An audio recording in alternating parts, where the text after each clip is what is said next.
Hello दोस्तों, कैसे हैं आप सब। आई होप आप सब बढ़िया होंगे। दोस्तों आज हम लोग देखेंगे एसएससी एमटीएस एग्जाम 2023। दोस्तों आप लोग को पता होगा दोस्तों 2 मई से स्टार्ट हुआ है आपका एग्जाम एसएससी एमटीएस का। और दोस्तों आज हम लोग 4 मई का ऑल शिफ्ट जितने भी क्वेश्चन पूछे गए दोस्तों उस शिफ्ट में सभी के सभी क्वेश्चन इसी वीडियो में आपको मिल जाएंगे। तो दोस्तों वीडियो में लास्ट तक बनेगा। दोस्तों वीडियो में किसी भी क्वेश्चन का आंसर आपको पहले से पता है दोस्तों, आप लोग कमेंट बॉक्स में लिख सकते हैं।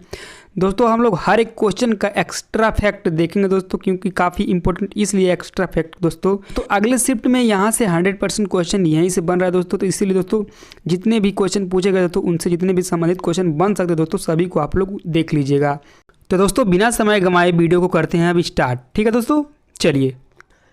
तो दोस्तों इस शिफ्ट का हमारा पहला क्वेश्चन है, दैत्य शासन किस अधिनियम द्वारा लागू हुआ है।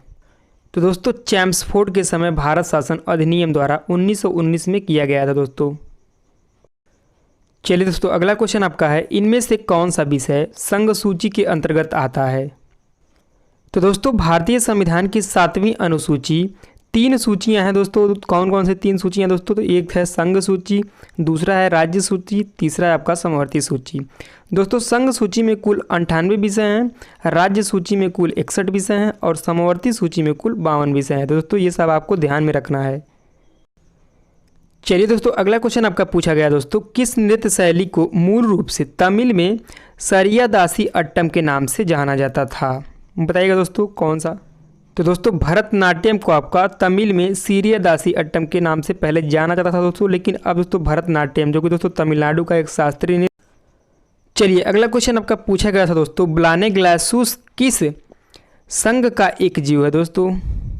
तो दोस्तों ये आपका है कोडेटा। चलिए दोस्तों अगला क्वेश्चन आपका पूछा गया था दोस्तों, सम्राट अशोक ने किस युद्ध के बाद भौगोलिक आधिपत्य की नीति को त्याग दिया और दोस्तों धाम्य घोष को अपना लिया। तो दोस्तों इस क्वेश्चन का आपका सही जवाब हो जाएगा दोस्तों कलिंग युद्ध। दोस्तों जब कलिंग युद्ध 261 ईसा पूर्व में हुआ था दोस्तों, तब सम्राट अशोक ने दोस्तों बौद्ध धर्म को अपनाया था। चलिए अगला क्वेश्चन आपका पूछा गया था दोस्तों, कैबिनेट मिशन भारत में कब आया था। तो दोस्तों कैबिनेट मिशन क्लीमेंट एटली सरकार ब्रिटिश प्रधानमंत्री द्वारा भारत भेजा गया एक उच्च स्तरीय मिशन था जो मार्च 1946 में भारत आया था। दोस्तों ब्रिटिश सरकार ने भारतीय नेतृत्व को शक्तियों को हस्तांतरण पर चर्चा करने के उद्देश्य से कैबिनेट मिशन भारत आया था। तो दोस्तों ये सब आपको ध्यान में रखना है, क्योंकि दोस्तों क्वेश्चन एक बार जहां से पूछ लिया जाता है दोस्तों वहीं से हर एक शिफ्ट में देखने को मिल रहा है दोस्तों, उससे संबंधित ही क्वेश्चन देखने को मिल रहे हैं। चलिए अगला क्वेश्चन आपका है दोस्तों, सितंबर 2022 में निर्मला सीतारमण के द्वारा एशियाई अध्ययन के लिए कौन सा ई लर्निंग प्लेटफॉर्म लॉन्च किया गया है। बताइएगा दोस्तों। तो दोस्तों भारत विद्या यानी कि भंडारकर ओरिएंटल रिसर्च इंस्टीट्यूट के द्वारा डिजाइन दोस्तों और विकसित किया गया है। चलिए अगला क्वेश्चन आपका पूछा गया दोस्तों, उगादि त्यौहार किसके उपलक्ष्य में मनाया जाता है। तो दोस्तों इसे कर्नाटक, आंध्र प्रदेश, तेलंगाना जैसे राज्यों में नव वर्ष के रूप में मनाया जाता है दोस्तों। यह पर्व चैत्र माह मार्च या अप्रैल में मनाया जाता है। उगादि के दिन सृष्टि की रचना करने वाले ब्रह्मा जी की पूजा की जाती है। चलिए अगला क्वेश्चन आपका पूछा गया दोस्तों, कोदो कुटकी किस तरह की फसलें हैं दोस्तों। तो दोस्तों कोदो कुटकी आपकी बाजरा की फसलें हैं। चलिए अगला क्वेश्चन आपका पूछा गया दोस्तों, कवास पावर प्लांट कहाँ स्थित है। तो ये दोस्तों आपका गुजरात में स्थित है दोस्तों कवास पावर प्लांट। चलिए दोस्तों अगला क्वेश्चन आपका पूछा गया था दोस्तों, आगरा के किले का निर्माण किसने करवाया था। तो दोस्तों मुगल सम्राट अकबर ने 1565 के आसपास आगरा के किले का निर्माण करवाया था। 1573 में ये पूरा हुआ था दोस्तों। वर्ष 1983 में यूनेस्को में इसे विश्व धरोहर स्थल घोषित किया गया था। तो दोस्तों ये भी आपको ध्यान में रखना है, विश्व धरोहर स्थल घोषित कब किया गया दोस्तों यूनेस्को में, तो दोस्तों 1983 में। चलिए दोस्तों अगला क्वेश्चन आपका पूछा गया था दोस्तों, प्रधानमंत्री ग्रामोदय योजना किस वर्ष शुरू की गई थी। तो दोस्तों ये आपकी 2000 में शुरू की गई थी दोस्तों। उद्देश्य इसका क्या है दोस्तों, तो उद्देश्य है प्राथमिक शिक्षा, स्वास्थ्य देखभाल, पेयजल, आवास, ग्रामीण सड़क जैसी जरूरतों को पूरा करना। चलिए दोस्तों अगला क्वेश्चन आपका पूछा गया दोस्तों, पानी को शुद्ध करने के लिए किस रसायन का प्रयोग किया जाता है। दोस्तों मैं वीडियो थोड़ा लेट लाता हूं, लेकिन दोस्तों बिल्कुल 100% रियल क्वेश्चन और दोस्तों जितने भी संबंधित क्वेश्चन बनते हैं दोस्तों वो सब भी बनाकर आपको देता हूं दोस्तों। क्योंकि दोस्तों आपको पता ही होगा दोस्तों, एग्जाम में आपके जो क्वेश्चन पूछ ले रहा है दोस्तों वहाँ से क्वेश्चन देखने को मिल ही रहा है दोस्तों। CRPF HCM में जो आपका आ रहा था दोस्तों उसमें भी वैसे ही आ रहा था दोस्तों, और इसमें भी ऐसे ही आ रहा है। तो दोस्तों इसीलिए थोड़ा वीडियो आने में लेट हो जाता दोस्तों, लेकिन पूरा बिल्कुल ऑथेंटिक रियल आपको मिलेंगे। तो दोस्तों हमारे चैनल को कभी सब्सक्राइब नहीं किए दोस्तों कर लीजिएगा दोस्तों, क्योंकि दोस्तों मैं इसी तरह के वीडियो आपको हमेशा इसी चैनल के माध्यम से देता रहूँगा। तो दोस्तों क्लोरीन जल को शुद्ध करने के लिए दोस्तों उपयोग किए जाने वाला सबसे रासायनिक विधि क्लोरीनकरण है।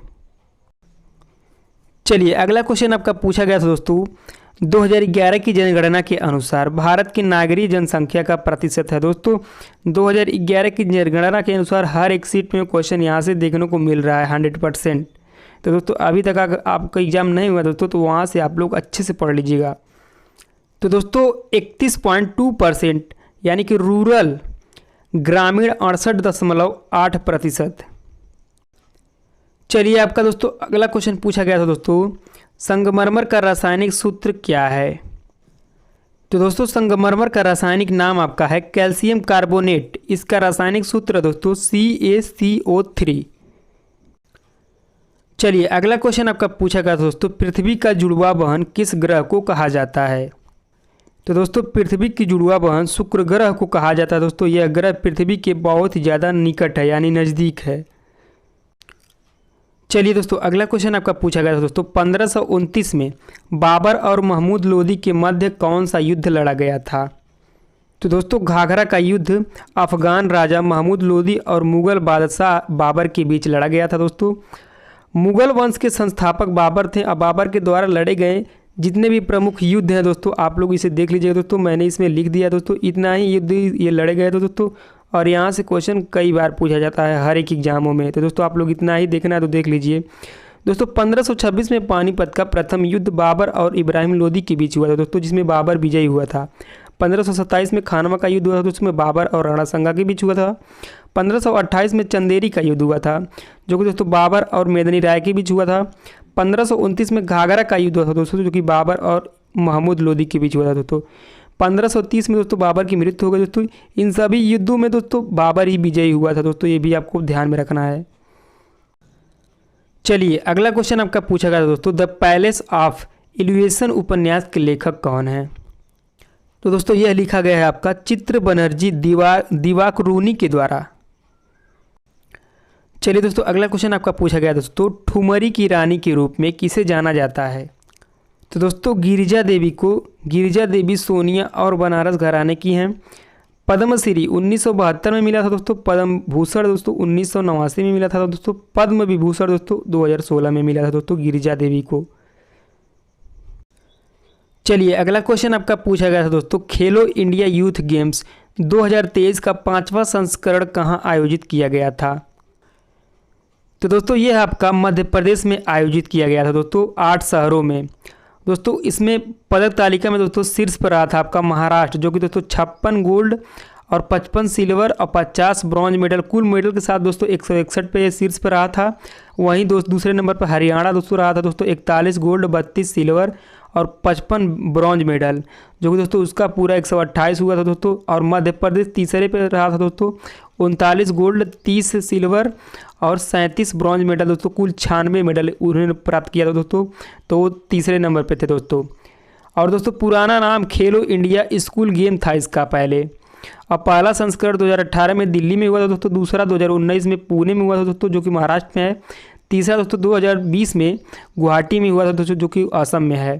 तो दोस्तों ये सब आपको ध्यान में रखना है दोस्तों, यहाँ से क्वेश्चन देखने को मिल जाएंगे। चलिए अगला क्वेश्चन आपका पूछा गया दोस्तों, सितारा देवी किस नृत्य शैली से संबंधित हैं। तो दोस्तों सितारा देवी आपके कथक नृत्य से संबंधित है दोस्तों। कथक नृत्य आपका उत्तर प्रदेश का है।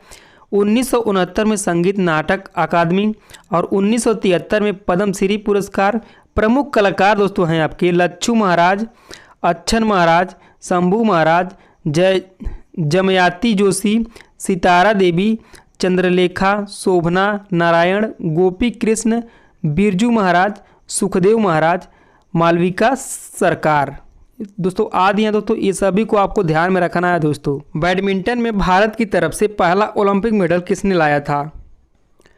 तो दोस्तों साइना नेहवाल 2012 लंदन में ब्रॉन्ज मेडल जीता था दोस्तों। ओलंपिक में पदक जीतने वाली भारत की पहली महिला कर्णम मल्लेश्वरी जी हैं दोस्तों। वह 2000 में सिडनी में ओलंपिक में महिलाओं की 69 किलो वर्ग की भारोत्तोलन प्रतियोगिता में कांस्य पदक जीता था। तो दोस्तों पहला अगर जो ओलंपिक में मेडल आपका आया तो दोस्तों कर्णम मल्लेश्वरी। चलिए दोस्तों अगला क्वेश्चन आपका पूछा गया था दोस्तों, भारत की सीमा कितने देशों से लगती है? तो दोस्तों भारत की सीमा 7 देशों से मिलती है, जिनमें पाकिस्तान दोस्तों 3323 किलोमीटर सीमा मिलती है और चीन की दोस्तों 3488 किलोमीटर सीमा मिलती है। नेपाल में दोस्तों 1751 किलोमीटर सीमा भारत से लगती है। अफगानिस्तान की दोस्तों 106 किलोमीटर भारत से लगती है। भूटान की सीमा दोस्तों 1643 यानी भारत से लगती है। म्यांमार दोस्तों 699 यानी 699 किलोमीटर भारत से लगती है। और दोस्तों बांग्लादेश 4096। तो दोस्तों सबसे ज़्यादा और सबसे कम भी यहाँ पे देख लेते दोस्तों। तो दोस्तों सबसे ज़्यादा भारत और बांग्लादेश के साथ सीमा साझा करता है और दोस्तों सबसे कम यही बात कर ले दोस्तों तो अफगानिस्तान 106 किलोमीटर सीमा साझा करता है दोस्तों और सबसे ज़्यादा बांग्लादेश के साथ जो कि दोस्तों 4096 है। और दोस्तों भारतीय सीमा की कुल लंबाई है दोस्तों 22,716.6 किलोमीटर। इसमें दोस्तों स्थलीय लंबाई 15,200 किलोमीटर है और तटीय सीमा द्वीपीय प्रदेशी सहित लंबाई 7,516 किलोमीटर है। तो दोस्तों ये सब आपको पूरा ध्यान से आपको माइंड में रख लेना दोस्तों, क्योंकि यहाँ से भी क्वेश्चन। चलिए अगला क्वेश्चन आपका पूछा गया दोस्तों, राष्ट्रीय उत्पाद विधि में क्या घटाते हैं? तो दोस्तों राष्ट्रीय उत्पाद विधि में आपका शुद्ध राष्ट्रीय उत्पाद, इसकी गणना के लिए सकल राष्ट्रीय उत्पाद में से मूल्यह्रास से घटाते हैं। चलिए अगला क्वेश्चन पूछा गया दोस्तों, लिंगानुपात की सही परिभाषा क्या है? तो दोस्तों लिंगानुपात प्रति 1000 पुरुषों पर महिलाओं की संख्या का अनुपात, वही दोस्तों होता है लिंगानुपात की सही परिभाषा। चलिए अगला क्वेश्चन पूछा गया दोस्तों, वह पदार्थ जो अपने में से विद्युत प्रवाहित नहीं होने देता है क्या कहलाता है? तो दोस्तों वह कहलाता है आपका इलेक्ट्रिक इंसुलेटर। चलिए अगला क्वेश्चन आपका पूछा गया था दोस्तों, राजभाषा पर संसदीय समिति की 36वीं बैठक की अध्यक्षता किसने की थी? तो दोस्तों ये आपका 2021 में नई दिल्ली में हुआ था दोस्तों। अध्यक्षता अमित शाह ने की थी दोस्तों, जो कि गृह मंत्री हमारे वर्तमान के हैं। चलिए अगला क्वेश्चन आपका पूछा गया था दोस्तों, डेंटल एनेस्थीसिया के लिए किस गैस का उपयोग किया जाता है? तो दोस्तों ये किया जाता है आपका नाइट्रस ऑक्साइड गैस के साथ। चलिए दोस्तों अगला क्वेश्चन आपका पूछा गया था दोस्तों, हरे और कोमल तनों वाले पौधे को क्या कहा जाता है? तो दोस्तों हरे और कोमल पौधे को दोस्तों हर्बल कहा जाता है। तो दोस्तों इसके उदाहरण आपके हैं टमाटर, गेहूं आदि हैं दोस्तों।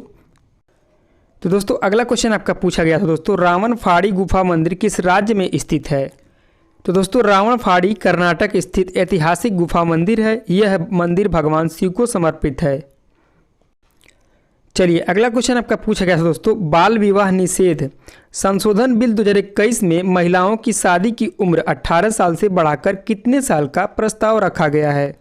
तो दोस्तों ये है आपका 21 साल का प्रस्ताव रखा गया है। चलिए दोस्तों अगला क्वेश्चन आपका पूछा गया है दोस्तों, पद्मा सुब्रमण्यम को पद्म भूषण अवार्ड से कब सम्मानित किया गया था? तो दोस्तों भरतनाट्यम नर्तक हैं दोस्तों ये पद्मा सुब्रमण्यम। और दोस्तों संगीत नाटक अकादमी पुरस्कार दोस्तों 1983 में मिला था दोस्तों। अब पद्म भूषण दोस्तों 2003 में मिला था दोस्तों। पद्मश्री दोस्तों 1981 में मिला था दोस्तों। तो ये सब आपको ध्यान में रखना है दोस्तों।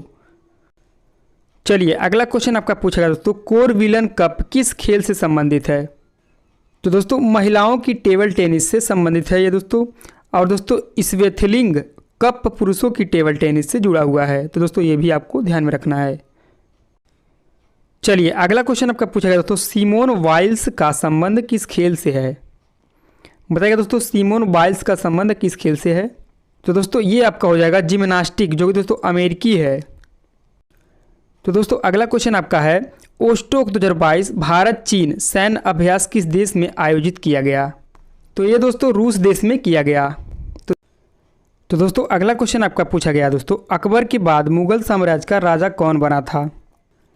तो दोस्तों बाबर का शासनकाल अवधि दोस्तों 1526 से लेकर 1530 तक रहा था दोस्तों। उसके बाद उसका पुत्र हुमायूं दोस्तों 1530 से 1540 और दोस्तों 1555 से 1556 तक रहा दोस्तों हुमायूं। लेकिन दोस्तों बीच में दोस्तों सूरी साम्राज्य आ गया दोस्तों।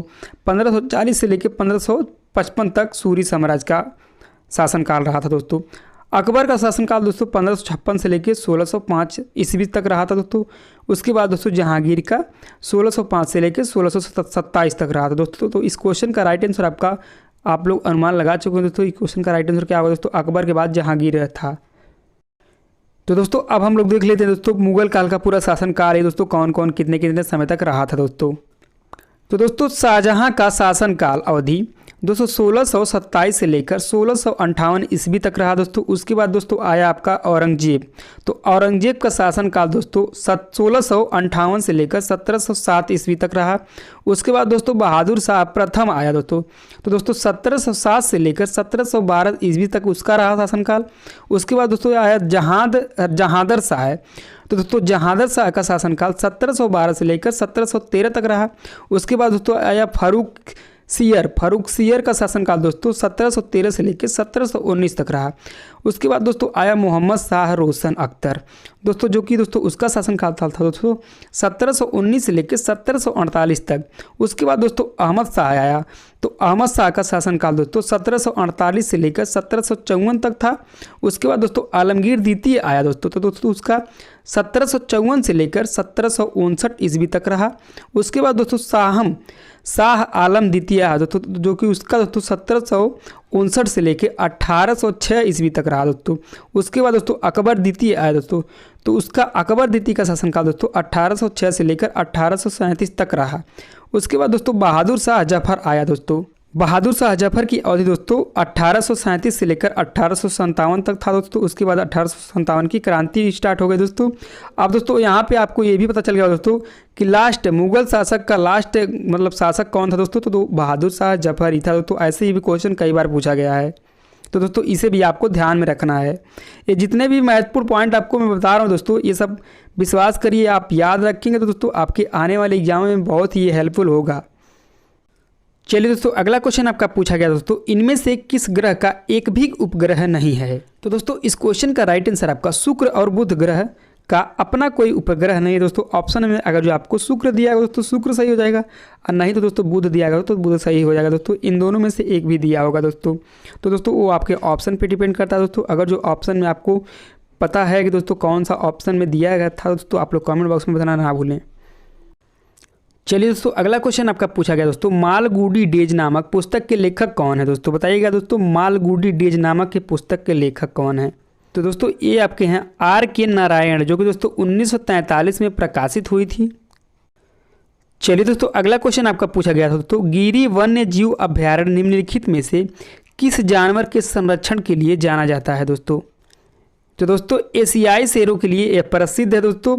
यह भारत के गुजरात राज्य में स्थित है। इसकी स्थापना दोस्तों 1965 में हुई दोस्तों। जिम कॉर्बेट नेशनल पार्क दोस्तों उत्तराखंड में है। और दोस्तों यह किस जानवर के लिए फेमस है दोस्तों, तो ये रॉयल बंगाल टाइगर के लिए फेमस है दोस्तों। यहीं आपकी बात कर लेते दोस्तों काजीरंगा राष्ट्रीय उद्यान दोस्तों, तो ये दोस्तों असम में है। यह दोस्तों एक सींग वाला गेंडा के लिए फेमस है दोस्तों। और दोस्तों सुंदरबन राष्ट्रीय उद्यान दोस्तों, सुंदरबन राष्ट्रीय उद्यान आपका पश्चिम बंगाल में दोस्तों, यह किस जानवर के लिए फेमस है तो दोस्तों ये रॉयल बंगाल टाइगर के लिए फेमस है। और दोस्तों सरिस्का राष्ट्रीय उद्यान दोस्तों ये राजस्थान में है। तो दोस्तों ये आपके रॉयल बंगाल टाइगर के लिए ये भी फेमस है। कान्हा राष्ट्रीय उद्यान दोस्तों मध्य प्रदेश में है दोस्तों। ये है आपका दलदल हिरण के लिए प्रसिद्ध है दोस्तों। रणथंभौर राष्ट्रीय उद्यान दोस्तों राजस्थान में है।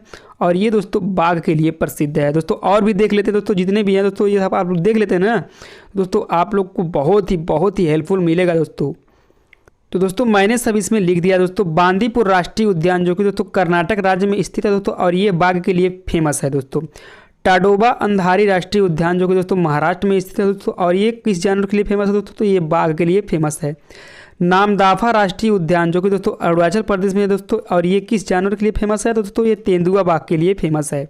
मानस राष्ट्रीय उद्यान जो कि दोस्तों असम में है, ये पिग्मी हॉन्ग वाटर बफेलो के लिए फेमस है। और दोस्तों दाचीगाम राष्ट्रीय उद्यान दोस्तों जम्मू कश्मीर में, ये कश्मीरी हिरण के लिए फेमस है। हेमिस नेशनल पार्क दोस्तों जम्मू कश्मीर में है दोस्तों, ये हिम तेंदुआ के लिए फेमस है। पेरियार राष्ट्रीय उद्यान जो कि दोस्तों केरल में है दोस्तों, ये हाथियों के लिए फेमस है। तो दोस्तों जितने भी आप लोगों ने देखे दोस्तों, अगर जो इसमें आपको ध्यान में रख लिया दोस्तों ना, तो यहाँ से क्वेश्चन आपका जाने ही नहीं वाला दोस्तों। चलिए दोस्तों, अगला क्वेश्चन आपका पूछा गया दोस्तों, भारत के किस गवर्नर जनरल ने 1829 में सती प्रथा को अपराध घोषित कर समाप्त कर दिया था? तो दोस्तों लॉर्ड विलियम बेटिंग दोस्तों 1828 से लेकर 1864 तक रहे हैं दोस्तों। भारत में आधुनिक पश्चिमी शिक्षा के पिता के रूप में लॉर्ड विलियम बेटिंग को ही जाना जाता है दोस्तों। भारत के पहली गवर्नर जनरल थे दोस्तों लॉर्ड विलियम बेटिंग ही। तो दोस्तों ये सब आपको ध्यान में रखना है। चलिए दोस्तों, अगला क्वेश्चन आपका पूछा गया था दोस्तों, सिरका का रासायनिक नाम क्या है? तो दोस्तों एसिटिक एसिड दोस्तों, इसे एथेनोइक अम्ल भी कहा जाता है दोस्तों। रासायनिक सूत्र इसका दोस्तों CH3COOH। साइट्रिक अम्ल दोस्तों नींबू, संतरा, पोमेलो आदि खट्टे फलों में पाया जाता है दोस्तों। साइट्रिक अम्ल मौजूदा होता है। साइट्रिक अम्ल का सामान्य नाम दोस्तों नमक है दोस्तों, ये भी आपको ध्यान में रखना है। इसका रासायनिक सूत्र दोस्तों C6H8O7। ठीक है दोस्तों। चलिए दोस्तों, अगला क्वेश्चन आपका पूछा गया दोस्तों, इनमें से किस नृत्य को सपेरा नृत्य के नाम से भी जाना जाता है? तो दोस्तों कालबेलिया नृत्य दोस्तों इस वर्ष 2010 में संयुक्त राष्ट्र शैक्षिक, वैज्ञानिक और सांस्कृतिक संगठनों यूनेस्को की अमृत सांस्कृतिक विरासत की सूची में शामिल किया गया था दोस्तों। ये कालबेलिया कहाँ का लोक नृत्य दोस्तों? तो ये राजस्थान का है दोस्तों, ये भी आपको ध्यान में रखना है। चलिए दोस्तों, अगला क्वेश्चन आपका पूछा गया दोस्तों, चावल को उगाने के लिए किस प्रकार की तापमान और आर्द्रता की आवश्यकता होती है? तो दोस्तों उच्च तापमान की आवश्यकता होती है दोस्तों। चावल की फसल के गर्म और आर्द्रता जलवायु की आवश्यकता होती है। उपजाऊ नदी की जलोढ़ मिट्टी चावल की खेती के लिए सबसे अच्छी होती है। चलिए दोस्तों, अगला क्वेश्चन आपका पूछा गया दोस्तों, संविधान के भाग 4 का अनुच्छेद 43B किससे संबंधित है दोस्तों? तो दोस्तों सहकारी समितियां 2011 के 97वें संशोधन ने सहकारी समितियों को संवैधानिक दर्जा और संरक्षण प्राप्त किया है, मतलब प्रदान किया है दोस्तों। चलिए अगला क्वेश्चन आपका है दोस्तों, बृहदेश्वर मंदिर किस शासक ने बनवाया था? तो दोस्तों प्रथम रासोराज के शासनकाल में दोस्तों बृहदेश्वर मंदिर बनाया गया था दोस्तों। बृहदेश्वर मंदिर तंजौर के तमिलनाडु में स्थित है और ये एक हिंदू मंदिर है दोस्तों। यह कावेरी नदी के तट पर स्थित है। यह भगवान शिव को समर्पित है। चलिए अगला क्वेश्चन आपका है दोस्तों, दैत्य शासन प्रणाली की शुरुआत कब की गई थी? तो दोस्तों दैत्य शासन प्रणाली की शुरुआत 1765 में की गई थी दोस्तों। रॉबर्ट क्लाइव ने 1757 से लेकर 1760 के दौरान और दोस्तों पुनः 1765 से 1767 के दौरान बंगाल का गवर्नर था। चलिए अगला क्वेश्चन आपका दोस्तों, सुकन्या समृद्धि ग्रामीण योजना में ऋण की अवधि कितने वर्ष तक थी? दोस्तों ये क्वेश्चन काफ़ी क्लियर नहीं है दोस्तों, क्योंकि दोस्तों हमें पता नहीं दोस्तों, बच्चों द्वारा पूछने पे साफ पता नहीं चल पाया कि क्वेश्चन घुमा के पूछा था दोस्तों कि इसी प्रकार था। लेकिन दोस्तों अगर जो आपको पता हो दोस्तों आप लोग कमेंट बॉक्स में बताना ना भूलिएगा। तो दोस्तों समृद्धि ग्रामीण योजना में ऋण की अवधि दोस्तों कितने वर्ष थी? तो दोस्तों वो थी आपकी 5 वर्ष। ठीक है दोस्तों, अगर जो क्वेश्चन ऐसे होगा तो दोस्तों क्वेश्चन का राइट आंसर आपका 5 वर्ष ही होगा। चलिए अगला क्वेश्चन आपका पूछा गया दोस्तों, कौन से जीव पादपों से भोजन ग्रहण करते हैं? तो दोस्तों प्राथमिक जीव जो होते हैं दोस्तों वो पादपों से भोजन ग्रहण करते हैं। पादपों में पोषण ऐसे पादपों को स्वपोषी भी कहते हैं दोस्तों। जंतु एवं अधिकतर अन्य जीव पादपों द्वारा संश्लेषित भोजन ग्रहण करते हैं। उन्हें विषम पोषी भी कहते हैं दोस्तों। तो दोस्तों ये सब आपको ध्यान में रखना है। चलिए दोस्तों अगला क्वेश्चन आपका पूछा गया दोस्तों, निम्न में से किस दशक में भारत की जनस नकारात्मक वृद्धि दर दर्ज की गई है? तो दोस्तों 1911 से 1921 में भारत की जनसंख्या में नकारात्मक वृद्धि दर्ज की गई है दोस्तों। 1911 में दोस्तों बढ़ा है दोस्तों 5.75 बढ़ा है दर, और दोस्तों 1921 में 0.31 घटा है। ठीक है दोस्तों, तो 1931 में दोस्तों बढ़कर कितना हुआ आपका 11.60, यानी कि इतना दर बढ़ा है आपका। चलिए दोस्तों क्वेश्चन आपका अगला पूछा गया दोस्तों, 2011 की जनगणना के अनुसार सबसे ज़्यादा जनसंख्या किस राज्य की है? तो दोस्तों सबसे ज़्यादा जनसंख्या उत्तर प्रदेश राज्य में दोस्तों। उत्तर प्रदेश राज्य में जनसंख्या दोस्तों 19,98,12,341 है दोस्तों। वहीं दोस्तों उत्तर प्रदेश का घनत्व दोस्तों 829 प्रति वर्ग किलोमीटर है। यह भारत में सबसे अधिक आबादी वाले राज्यों में पहले स्थान पर दोस्तों आता है। भारत में पूरे 9.28% है पूरे भारत का। और दोस्तों उत्तर प्रदेश के मुख्यमंत्री का नाम आपका श्री योगी आदित्यनाथ जी है। चलिए अगला क्वेश्चन आपका पूछा गया दोस्तों, संविधान में नीति निर्देशक तत्व किस भाग में है? तो दोस्तों राज्य के नीति निर्देशक तत्व भारतीय संविधान के भाग 4 में वर्णित है दोस्तों।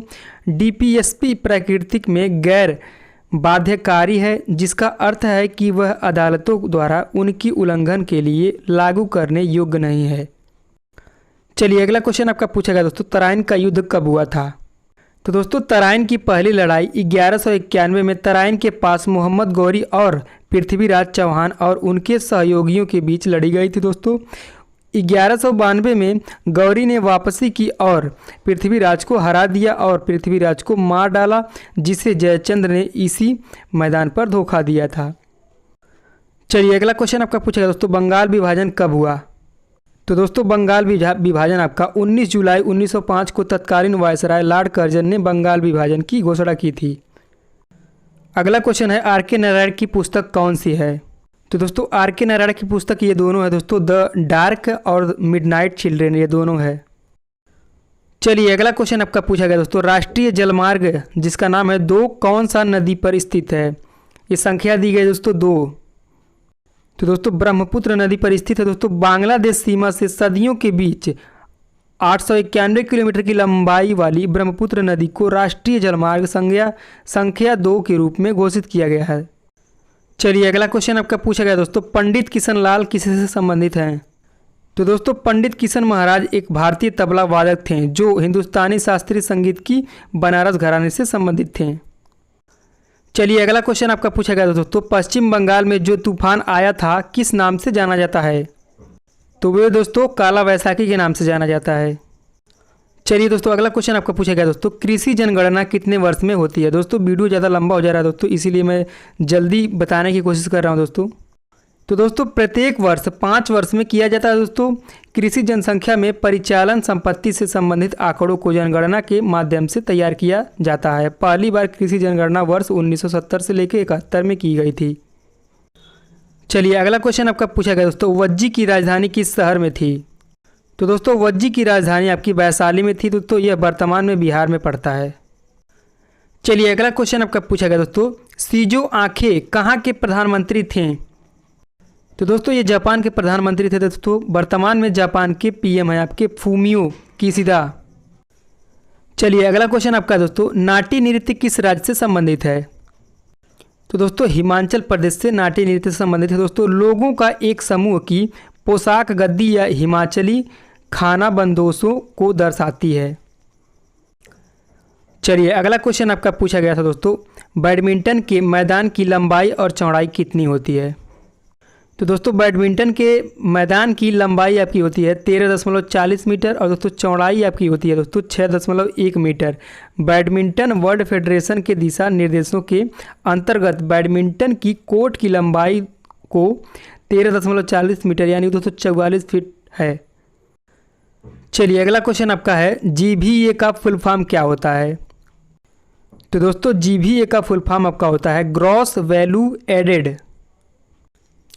चलिए दोस्तों अगला क्वेश्चन आपका पूछा गया दोस्तों, मल्लिका साराभाई को 2010 में कौन सा अवार्ड दिया गया? तो दोस्तों मल्लिका साराभाई को 2010 में पद्म भूषण से सम्मानित किया गया। चलिए दोस्तों अगला क्वेश्चन आपका पूछा गया दोस्तों, निम्नलिखित में से कौन सा एक मौलिक अधिकार का उदाहरण है? तो दोस्तों संविधान के भाग 3 अनुच्छेद 12 से लेकर 35 तक मौलिक अधिकारों का वर्णन है। भाग 3 को भारत का मैग्ना कार्टा भी कहा जाता है दोस्तों। मौलिक अधिकार वर्तमान में कुल 6 हैं दोस्तों। समानता का अधिकार अनुच्छेद 14 से लेकर 18 तक है। दूसरा आपका स्वतंत्रता का अधिकार जो कि दोस्तों अनुच्छेद 19 से लेकर 22 तक है। तीसरा है शोषण के विरुद्ध अधिकार जो कि दोस्तों अनुच्छेद 23 से लेकर 24 तक है। चौथा है आपका धर्म की स्वतंत्रता का अधिकार जो कि अनुच्छेद 25 से 28 तक है। पांचवा है आपका संस्कृत और शिक्षा का अधिकार जो कि अनुच्छेद 29 से 30 तक है। छठवां आपका संवैधानिक उपचारों का अधिकार जो कि दोस्तों अनुच्छेद 32 है। तो दोस्तों ये थे आपके 4 मई के जितने भी शिफ्ट में किस क्वेश्चन पूछेगा दोस्तों, सभी के सभी क्वेश्चन हम लोग इस वीडियो में डिस्कस कर चुके दोस्तों। तो दोस्तों वीडियो हमारा थोड़ा सा भी पसंद आया हो तो दोस्तों प्लीज़ वीडियो को लाइक कर दीजिए, चैनल पर दोस्तों पहली बार विजिट सब्सक्राइब करना ना भूलिए दोस्तों, क्योंकि दोस्तों ये 100% रियल क्वेश्चन पेपर है। मिलते हैं नेक्स्ट वीडियो में, तब तक के लिए जय हिंद जय भारत।